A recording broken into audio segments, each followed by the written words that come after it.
നമസ്കാരം. സ്പോട്ട് ലൈവിലേക്ക് സ്വാഗതം. ഏറെ ദുരൂഹതകൾ ഒളിപ്പിച്ച ഒരു കൊലപാതക കേസാണ് സ്പോട്ട് ലൈവ് ആദ്യം പരിശോധിക്കുന്നത്. മലപ്പുറം തുവൂരിൽ കണ്ടെത്തിയ മൃതദേഹം കാണാതായ സുജിതയുടേതെന്ന് പോലീസ് സ്ഥിരീകരിച്ചു. കൈയും കാലും പ്ലാസ്റ്റിക് കവറിൽ പൊതിഞ്ഞ നിലയിലാണ് മൃതദേഹം കണ്ടെത്തിയത്.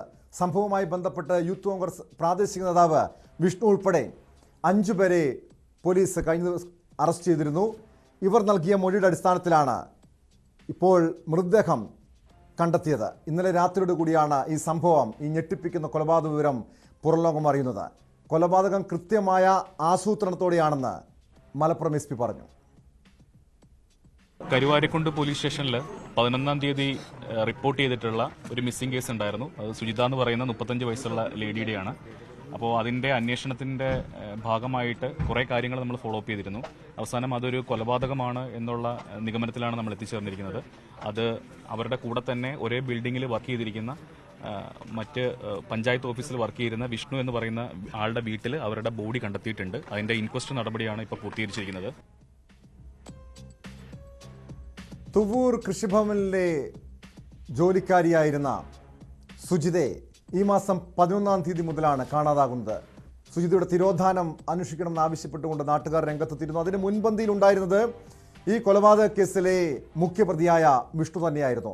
സമൂഹ മാധ്യമങ്ങളിലടക്കം പോലീസിനെ രൂക്ഷമായി വിമർശിച്ചുകൊണ്ട് സുജിതയുടെ തിരോധാനം അന്വേഷിക്കണമെന്ന് ആവശ്യപ്പെട്ടുകൊണ്ട് വിഷ്ണു തന്നെ രംഗത്തെത്തുന്നു. ഒടുവിൽ സിനിമാ കഥയെ വെല്ലുന്ന രീതിയിലുള്ള ട്വിസ്റ്റാണ് ഈ കേസിൽ ഉണ്ടായിരിക്കുന്നത്. വാർത്തയുടെ വിശദാംശങ്ങളുമായി CV അനുമോദ് ചേരുന്നുണ്ട് മലപ്പുറത്ത് നിന്ന്. അനുമോദ്, സിനിമ കഥയെ വെല്ലുന്ന രീതിയിലുള്ള നാടകീയമായിട്ടുള്ള സംഭവവികാസങ്ങളാണ് ഈ സുജിതയുടെയും കൊലപാതക കേസുമായി ബന്ധപ്പെട്ട് പുറത്തുവരുന്ന ഓരോ വിവരങ്ങളും. അതായത് ഈ മാസം 11-ാം തീയതി സുജിതയെ കാണാതാകുന്നു. 10 ദിവസത്തിന് ശേഷം സുജിതയുടെ മൃതദേഹം ഈ മുഖ്യപ്രതിയുടെ വീടിന് പിന്നിൽ നിന്നും കുഴിച്ചെടുക്കുന്നു. എങ്ങനെയാണ് ഈ കൊലപാതക വിവരം പുറത്തറിയുന്നത് അനുമോദ്?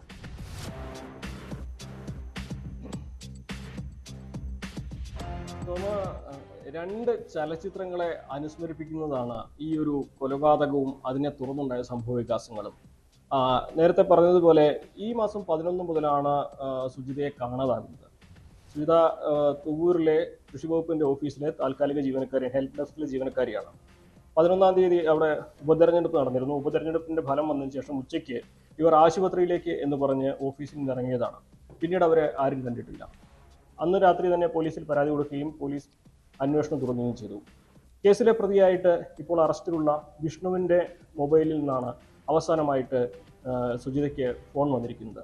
സുജിതയുടെ മൊബൈൽ ടവർ ലൊക്കേഷൻ അവസാനം കാണിക്കുന്നതും വിഷ്ണുവിൻ്റെ വീടിനടുത്തുള്ള ഒരു സ്ഥലമാണ്. അങ്ങനെ ഈ ശാസ്ത്രീയ തെളിവുകളുടെ കൂടി അടിസ്ഥാനത്തിൽ പോലീസ് വിവരങ്ങൾ ശേഖരിച്ച് വിഷ്ണുവിനെ ചോദ്യം ചെയ്തപ്പോഴാണ് ഈ ഒരു കൊലപാതകത്തിലേക്ക് പോലീസിൻ്റെ അന്വേഷണം എത്തുന്നതും ഒടുവിൽ വിഷ്ണുവും 2 സഹോദരങ്ങളും വൈശാഖും അതുപോലെ തന്നെ വിവേകും അച്ഛൻ മുത്തുവും സുഹൃത്തായ ഷിഹാനും അറസ്റ്റിലാവുന്നത്. ഇതുമായി ബന്ധപ്പെട്ട് പോലീസ് പറയുന്നത് സാമ്പത്തിക നേട്ടമായിരുന്നു പ്രതികളുടെ ഉദ്ദേശം എന്നുള്ളതാണ്. 8 പവനിലധികം സ്വർണം ഈ സുജിതയുടെ ശരീരത്തിൽ ഇവർ മുറിച്ചു മാറ്റി ഈ സ്വർണം പല ജ്വല്ലറിലായി വിറ്റഴിച്ച് അതിൻ്റെ പണം ഇവർ തുല്യമായി വീതിക്കുകയായിരുന്നു എന്ന് പോലീസ് പറയുന്നത്. ഇതിൽ മറ്റെന്തെങ്കിലും കാരണങ്ങൾ കൊലപാതകത്തിനുണ്ടോ എന്നും ഇപ്പോൾ പറയാനാകില്ലെന്നും അത് അന്വേഷണത്തിൽ തെളിയുമെന്നുമാണ് പോലീസിന്റെ ഇതുവരെയുള്ള വിശദീകരണം. മൃതദേഹം ഇപ്പോൾ മഞ്ചേരി മെഡിക്കൽ കോളേജിലാണുള്ളത്.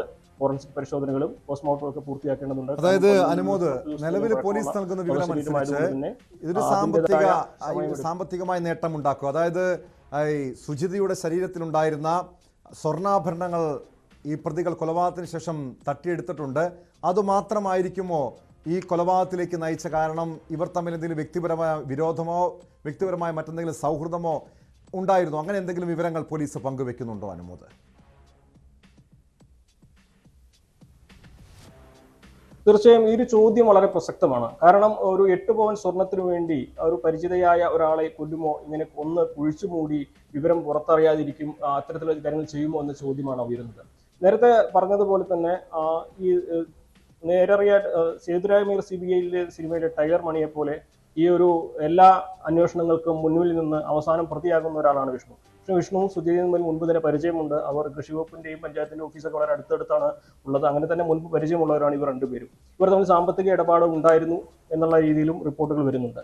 അതുപോലെ തന്നെ ഈ അവസാനമായിട്ട് വിഷ്ണു വിളിച്ചത് എന്തിനാണ്, അല്ലെങ്കിൽ എന്തുകൊണ്ടാണ് ആശുപത്രിയിലേക്ക് പോവുക എന്ന് പറഞ്ഞ സുജിത പുറത്തു പോയത്. പക്ഷെ പോയത് വിഷ്ണുവിന്റെ വീട്ടിലേക്കാണ്. ഈ മൊബൈൽ ടവർ ലൊക്കേഷന്റെയും ഫോൺ രേഖകളുടെ അടിസ്ഥാനത്തിലാണ് പോലീസ് ഇത് പറയുന്നത്. അപ്പോൾ എന്തൊക്കെ ഈ സാമ്പത്തിക ഇടപാട് മാത്രം ഒരു പ്രശ്നമായിരുന്നു, അല്ലെങ്കിൽ ഇവർ കൂട്ടമായിട്ട് ആസൂത്രണം ചെയ്ത് കൊല്ലുവാൻ എന്തായിരുന്നു ഇവർ തമ്മിലുള്ള ശത്രുത? അത്തരത്തിൽ നിരവധി സംശയങ്ങൾ ഇവിടെ ഉയരുന്നുണ്ട്. തീർച്ചയായിട്ടും സാമ്പത്തികമായിട്ടുള്ള ഒരു തട്ടിപ്പ്, സാമ്പത്തികമായിട്ടുള്ള നേട്ടമുണ്ടാക്കുക എന്നത് പ്രതികൾ ചെയ്ത ഒരു കാര്യം തന്നെയാണ്. പക്ഷേ ഈ ഒരു കൊലപാതകത്തിലേക്ക് നയിച്ചത് അത്തരത്തിലുള്ള സാമ്പത്തിക ഇടപാടുകൾ മാത്രമായിരുന്നോ എന്ന ചോദ്യം വളരെ പ്രസക്തമാണിപ്പോൾ.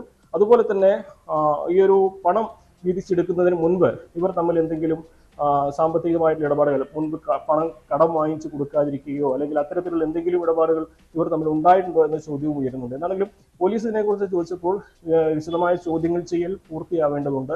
അതിനുശേഷമേ അത്തരത്തിലേക്കുള്ള കാര്യങ്ങളിലേക്ക് വ്യക്തമായ ഒരു മറുപടി നൽകാനാകൂ എന്ന വിശദീകരണമാണ് പോലീസിന്റെ ഭാഗത്തും ഇതുവരെ ലഭിച്ചിട്ടുള്ളത്. നിലവിൽ സാമ്പത്തിക നേട്ടത്തിന് വേണ്ടി കൊല ചെയ്തു എന്ന് പോലീസ് പറയുന്നു.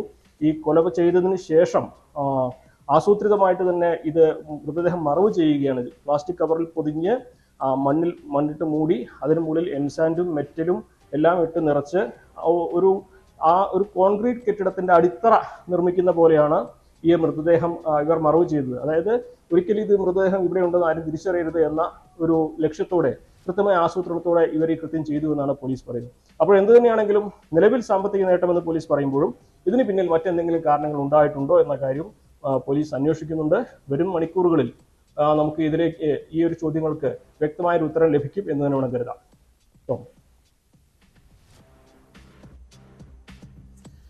അനുമോദ്, ഈ വിഷ്ണു കേസിലെ മുഖ്യപ്രതിയായിട്ടുള്ള വിഷ്ണു ഈ കൃഷിഭവനിലെ, തുവൂർ കൃഷിഭവനിലെ മുൻ താൽക്കാലിക ജീവനക്കാരനായിരുന്നു. അതിനും പ്രധാനപ്പെട്ട കാര്യം ഒരു പൊതുപ്രവർത്തകനാണ്, യൂത്ത് കോൺഗ്രസിൻ്റെ മണ്ഡലം ഭാരവാഹിയാണ്. ആ രീതിയിൽ പൊതുരംഗത്തുൾപ്പെടെ നിറഞ്ഞു നിൽക്കുന്ന ഒരു വ്യക്തി. പക്ഷേ ഇയാൾക്ക് എന്തെങ്കിലും ക്രിമിനൽ പശ്ചാത്തലമുണ്ടോ? അതോടൊപ്പം തന്നെ കൂട്ടുപ്രതികളായിട്ടുള്ള ഇയാളുടെ സഹോദരങ്ങൾ, പിതാവ്, സുഹൃത്തുക്കൾ, ഈ 5 പേരുടെയും മറ്റ് ക്രിമിനൽ പശ്ചാത്തലം സംബന്ധിച്ച് എന്തെങ്കിലും വിവരങ്ങൾ പോലീസ് നൽകുന്നു? കാരണം ഇത്രയും ആസൂത്രിതമായി ഒരു കൊലപാതകം നടത്തണമെങ്കിൽ സാധാരണ രീതിയിൽ ഒരു പ്രൊഫഷണൽ കില്ലർമാർക്ക് മാത്രമാണ് സാധിക്കുന്നത്. അതല്ലെങ്കിൽ അത്രയ്ക്കും വ്യക്തമായൊരു പദ്ധതികൾ ഈ ഒരു കേസിൽ ഒരിക്കലും വിഷ്ണു മാത്രം ആസൂത്രണം ചെയ്ത ഒരു സംഭവമായിട്ട് നമുക്കിതിനെ കാണാൻ കഴിയുമോ? ഒരുപക്ഷെ കൊലപ്പെടുത്തിയത് വിഷ്ണു തനിച്ചായിരിക്കുമോ? അത് മറ്റാരുടെങ്കിലും സഹായം ഈ കൊലപാതകത്തിൽ വിഷ്ണുവിനുണ്ടായിരുന്നോ?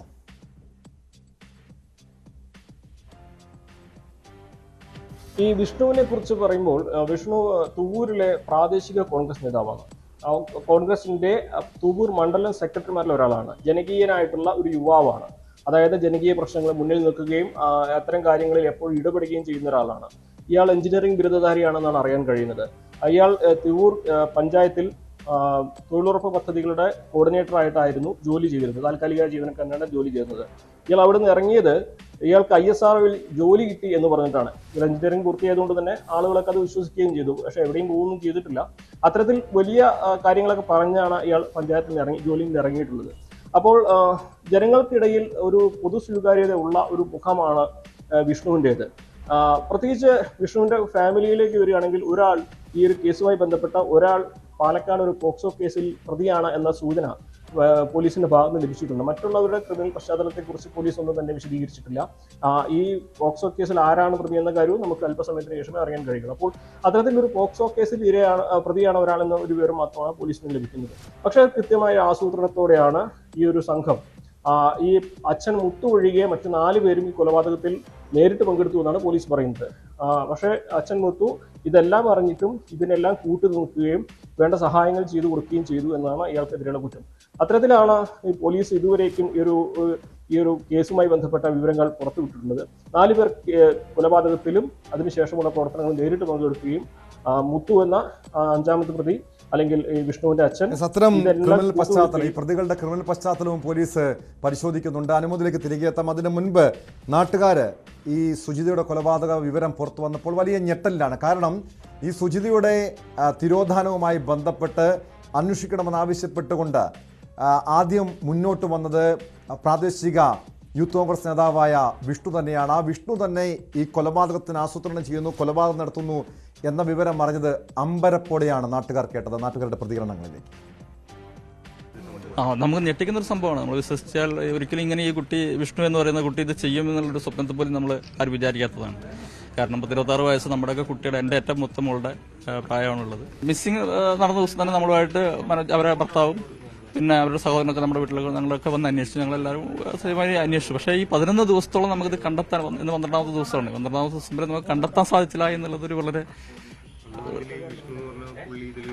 സജീവമായിട്ട് വിഷ്ണു ഇവിടെ സജീവമായിട്ട് പ്രവർത്തിക്കുകയും പഞ്ചായത്തിൽ ചിങ്ങം 1 വന്ന് ഞങ്ങൾ ഞെട്ടിക്കുന്ന രീതിയിൽ തന്നെ നല്ല പ്രകടനത്തോട് കൂടിയിട്ടാണ് നടന്നത്. പക്ഷേ വിഷ്ണു ആണ് ഇങ്ങനെ ചെയ്യാൻ പോയ സംഭവം എന്നുള്ളത് ഒരിക്കലും അത് ഇങ്ങനെ ഒരു കൊലപാതകത്തിലേക്ക് പോകുക എന്നുള്ളത് സ്വാഭാവികമായിട്ട് നമുക്ക് ചിന്തിക്കാൻ കഴിയുന്ന കാര്യമില്ല. കാരണം അത്രയും ഒരു 26ഓളം വയസ്സായ ഒരു കുട്ടി നമ്മുടെ കൂടെ അവരുടെ കൂടെ വർക്ക് ചെയ്യുന്നത് കൃഷിഭവനും പഞ്ചായത്ത് എന്ന് പറഞ്ഞാൽ തൊട്ടടുത്ത് നിൽക്കുന്ന ഇതാണ് അവിടെ സജീവമായ ഒരു കുടുംബശ്രീ പ്രവർത്തക കൂടിയാണ് ഈ സുജിത എന്ന് പറയുന്നത്. അനുമോദിലേക്ക് വേണ്ട അനുമോദ്, ഈ രീതിയിലാണ് നാട്ടുകാരുടെ പ്രതികരണങ്ങൾ പുറത്തു വന്നത്. നേരത്തെ അനുമോദ് സൂചിപ്പിച്ചതുപോലെ സേതുരാമയ്യർ CBI എന്ന സിനിമയിലെ ടൈലർ മണിയെ പോലെ ഈ സുജിതയുടെ കൊലപാതക കേസ് തിരോധാനം അത് അന്വേഷിക്കണമെന്ന് ആവശ്യപ്പെട്ട് ആദ്യം രംഗത്തെത്തിയത് വിഷ്ണു തന്നെയാണ്. പിന്നീട് ആ വിഷ്ണു തന്നെ കൊലപാതക കേസിലെ പ്രതിയാണെന്നറിഞ്ഞപ്പോൾ അതിൻ്റെ ഞെട്ടൽ ഇപ്പോഴും നാട്ടുകാരിലുണ്ട്. അങ്ങനെ ഏതെങ്കിലും സംശയം വിഷ്ണുവിനെ കേന്ദ്രീകരിച്ച് നാട്ടുകാർക്കോ പോലീസിനോ തുടക്കഘട്ടത്തിലുണ്ടായിരുന്നോ?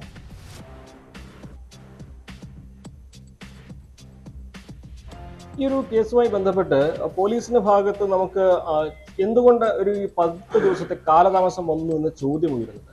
കാരണം ഈ ഒരു ഒരാൾ മിസ്സിംഗ് ആയി കഴിഞ്ഞാൽ സ്വാഭാവികമായിട്ടും പോലീസ് ആദ്യം പരിശോധിക്കുക അവരുടെ മൊബൈൽ ഫോണാണ്. മൊബൈൽ ഫോൺ നമ്പർ കേന്ദ്രീകരിച്ചാണ് പോലീസിന്റെ അന്വേഷണം സ്വാഭാവികമായിട്ടും ഉണ്ടാകുക. അങ്ങനെ 11-ാം തീയതി കാണാതായ സുജിതയുടെ മൊബൈൽ ഫോണിൽ നിന്ന് അവസാനം പോയ കോൾ വിഷ്ണുവിൻ്റെതാണെന്ന് പോലീസ് കണ്ടെത്തി. മൊബൈൽ ടവർ ലൊക്കേഷൻ വിഷ്ണുവിൻ്റെതാണെന്ന് പോലീസ് മനസ്സിലാക്കി. പിന്നെ എന്തുകൊണ്ട് വിഷ്ണുവിനെ ചോദ്യം ചെയ്യുന്നതിൽ ഇത്രയും കാലതാമസം വന്നു എന്നൊരു ചോദ്യം സ്വാഭാവികമായിട്ടും ഉയരുന്നത്. പ്രാദേശിക കോൺഗ്രസ് നേതാവാണ് എന്നതിനപ്പുറത്തേക്ക് എന്തെങ്കിലും തരത്തിലുള്ള സമ്മർദ്ദം ഇയാൾ പ്രാദേശികമായിട്ട് പോലീസിൽ ഉണ്ടാക്കിയിട്ടുണ്ടോ? അതോ പോലീസ് ഈ വിഷ്ണുവിനെ വിളിച്ചതും വിഷ്ണുവിന്റെ വീട്ടിനടുത്ത് വെച്ച് മൊബൈൽ ടവർ ലൊക്കേഷൻ കാണിച്ചതുമൊക്കെ കാര്യമായിട്ട് എടുത്തില്ലെങ്കിൽ അല്ലെങ്കിൽ വിഷ്ണു നൽകിയ വിശദീകരണത്തിൽ തൃപ്തരായി എന്ന് കരുതേണ്ടി വരും. അത്തരത്തിൽ ഒരു അന്വേഷണത്തിൽ എന്തുകൊണ്ട് ഈ കാലതാമസം വന്നു എന്നൊരു ചോദ്യം സ്വാഭാവികമായിട്ടും ഉയരുന്ന ഒരു കാര്യമാണ്. രണ്ടാമതായിട്ട് വിഷ്ണുവിന് ഒരു പൊതുജനങ്ങളുടെ ഇടയിൽ ഒരു പൊതുപ്രവർത്തകൻ എന്ന ഒരു ഇമേജ് ഉണ്ടായിരുന്നു.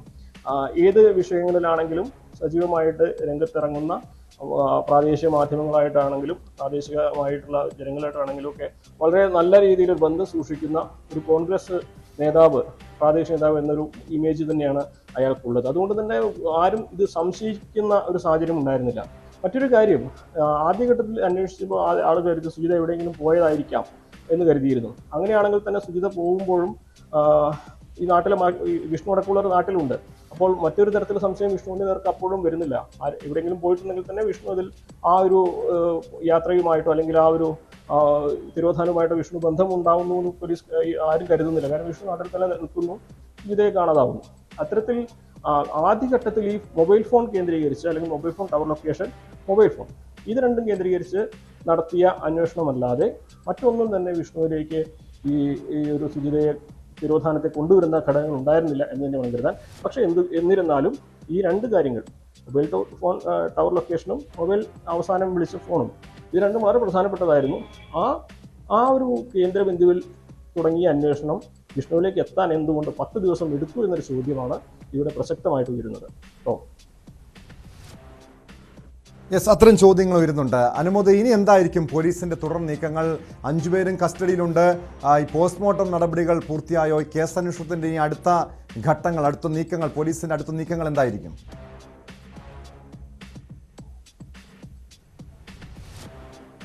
10 ദിവസം പഴക്കമുള്ള മൃതദേഹമാണിത്. സ്വാഭാവികമായിട്ട് അഴുകി തുടങ്ങിയിട്ടുണ്ട്.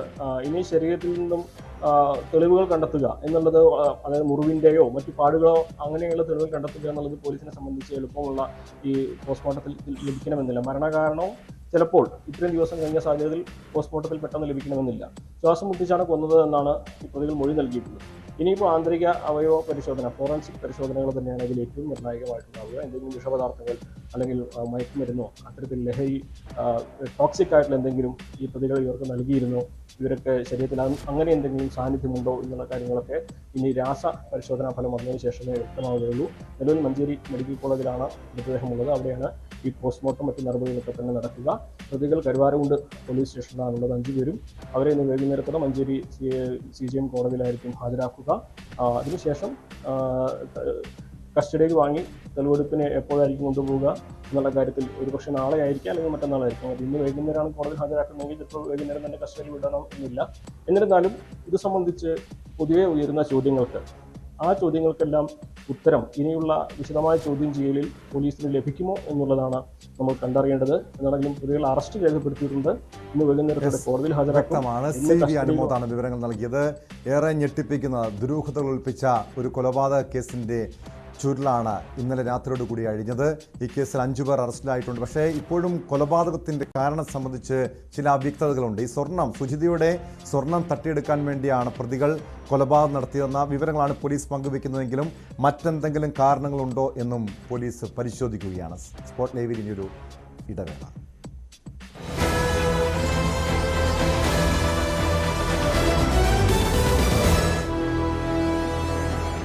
സ്പോട്ട് ലൈവിലേക്ക് വീണ്ടും. CPM-നെ പ്രതിക്കൂട്ടിൽ നിർത്തിയ കരുവന്നൂർ സർവീസ് സഹകരണ ബാങ്ക് തട്ടിപ്പ് കേസിൽ മുൻമന്ത്രി AC മൊയ്തീനെതിരെ കുരുക്കുമുറുക്കി എൻഫോഴ്സ്മെന്റ് ഡയറക്ടറേറ്റ്.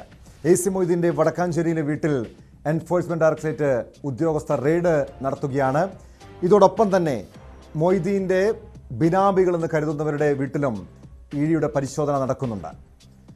ഈ കേസുമായി ബന്ധപ്പെട്ട് കേസിലെ മുഖ്യപ്രതികളായ ബിജു കരീമും കിരണും നേരത്തെ AC മൊയ്തീനെതിരെ മൊഴി നൽകിയിരുന്നു. വിശദാംശങ്ങളുമായി വിനേഷ് കുമാർ ചേരുന്നുണ്ട്. വിനേഷ്, രാവിലെ 7 മണിക്ക് തുടങ്ങിയതാണ് റെയ്ഡ്. ഇപ്പോഴും പുരോഗമിക്കുകയാണോ? ഈ കേസ് കരുവന്നൂർ സാമ്പത്തിക ഈ തട്ടിപ്പ് കേസുമായി ബന്ധപ്പെട്ട് എന്തെങ്കിലും വിവരങ്ങൾ ഈ റെയ്ഡിൽ കണ്ടെത്താൻ ഇഡിക്ക് കഴിഞ്ഞിട്ടുണ്ടോ? 100 കോടിയുടെ തട്ടിപ്പും 300 കോടിയുടെ ക്രമക്കേടുമാണ് കണ്ടെത്തിയിട്ടുള്ളത്. കരുവന്നൂർ ബാങ്ക് തട്ടിപ്പ് നമുക്കറിയാം, കേരളത്തിൽ ഒരുപക്ഷെ സഹകരണ മേഖലയിൽ നടന്ന ഏറ്റവും വലിയ ഒരു ബാങ്ക് തട്ടിപ്പായി തന്നെ വേണം ഇതിനെ കരുതാൻ. ഇരിങ്ങാലക്കുട പോലീസ് രജിസ്റ്റർ ചെയ്തത് 2021 ജൂലൈ 17-നായിരുന്നു. അന്ന് 300 കോടിയുടെ തട്ടിപ്പ് നടന്നത് 6 വർഷത്തിനിടെയായാണ് കണ്ടെത്തിയത്.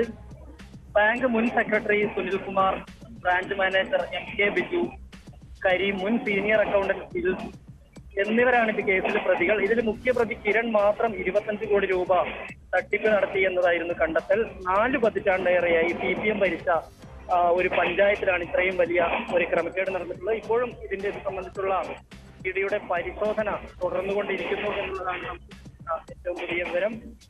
2010 ഓഗസ്റ്റിൽ തന്നെ ഇവിടെ വലിയ ക്രമക്കേട് നടന്നുള്ള റിപ്പോർട്ട് പുറത്തു വന്നിരുന്നു. മന്ത്രി AC മൊയ്തീൻ ഇടപെട്ട് കേസ് ഒതുക്കി എന്നാണ് ആരോപണം. അതുകൊണ്ട് തന്നെ മുൻ മന്ത്രി AC മൊയ്തീന്റെ വസതിയിൽ ഇപ്പോഴും പരിശോധന നടന്നുകൊണ്ടിരിക്കുകയാണ്. പാസ്ബുക്ക് പോലും ഇല്ലാതെ വായ്പ അനുവദിച്ചതായി ഉൾപ്പെടെയുള്ള കാര്യങ്ങൾ കണ്ടെത്തിയതായാണ് വിവരം. സഹകരണ ബാങ്കിൽ പരമാവധി 50 ലക്ഷം അനുവദിക്കേണ്ട സ്ഥാനത്ത് 14 കോടി രൂപയെല്ലാം തന്നെ ക്രമക്കേട് നടത്തി ഉൾപ്പെടെയുള്ള കാര്യങ്ങൾ കണ്ടെത്തിയിട്ടുണ്ട്. എന്തായാലും ഇത് AC മൊയ്തീനെതിരെയുള്ള ഇഡിയുടെ കുരുക്ക് മുറുകിക്കൊണ്ടിരിക്കുകയാണ്.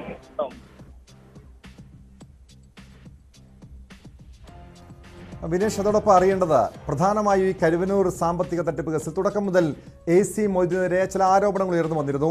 AC മൊയ്തീൻ്റെ ബന്ധുവായിട്ടുള്ള കേസിലെ മുഖ്യപ്രതിയും മുൻ ബ്രാഞ്ച് മാനേജറുമായ ബിജു കരീമിൻ്റെ ഈ കേസിലൊരു മുഖ്യപ്രതിയാണ്. ബിജു കരീമും AC മൊയ്തീനുമായിട്ട് ബന്ധമുണ്ട്.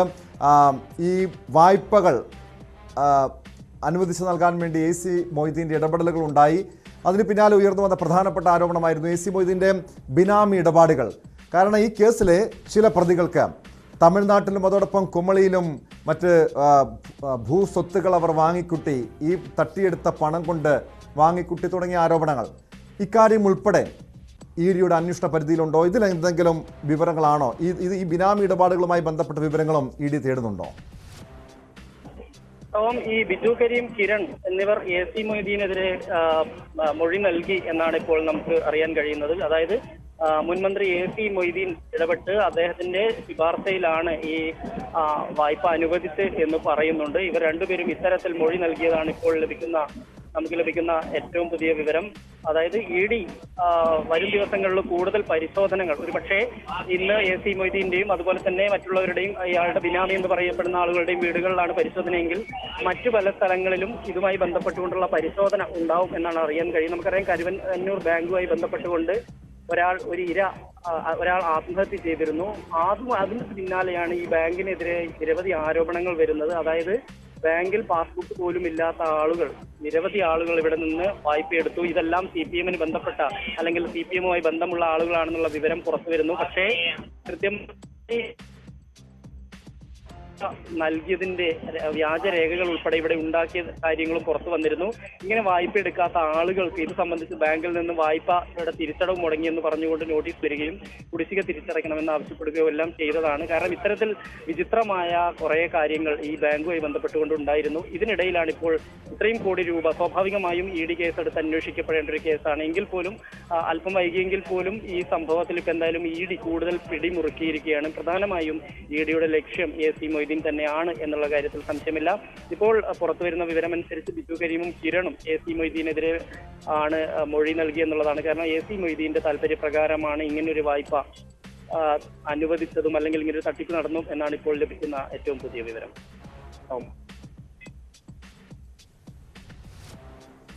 S. വിനേഷ് കുമാറാണ് കരുവന്നൂരിൽ നിന്നും വിവരങ്ങൾ പങ്കുവയ്ക്കുന്നത്. AC മൊയ്തീൻ്റെ മുൻ മന്ത്രി AC മൊയ്തീൻ്റെ വീട്ടിൽ ഇപ്പോൾ EDയുടെ റെയ്ഡ് പുരോഗമിക്കുകയാണ്. രാവിലെ 7 മണിക്കാണ് റെയ്ഡ് ആരംഭിച്ചത്. കൊച്ചിയിൽ നിന്നുള്ള 12 ED ഉദ്യോഗസ്ഥരായിരുന്നു ഈ റെയ്ഡിന് നേതൃത്വം നൽകിയത്. സമാന്തരമായി തന്നെ AC മൊയ്തീൻ്റെ ബിനാമികളെന്ന് കരുതുന്നവരുടെ വീടുകളിലും റെയ്ഡ് നടക്കുന്നുണ്ട്. അതിൽ നേരത്തെ ഈ കേസ് അന്വേഷിച്ച ക്രൈംബ്രാഞ്ച് AC മൊയ്തീനെ ഒഴിവാക്കി. അതായത് AC മൊയ്തീന് ഈ കേസിൽ പങ്കുള്ളതായിട്ടുള്ള ഒരു വിവരങ്ങളും അന്വേഷണ റിപ്പോർട്ടിലൊന്നും കണ്ടിരുന്നില്ല. അതിന് പിന്നാലെയാണ് ED കേസ് അന്വേഷിക്കുന്നതും.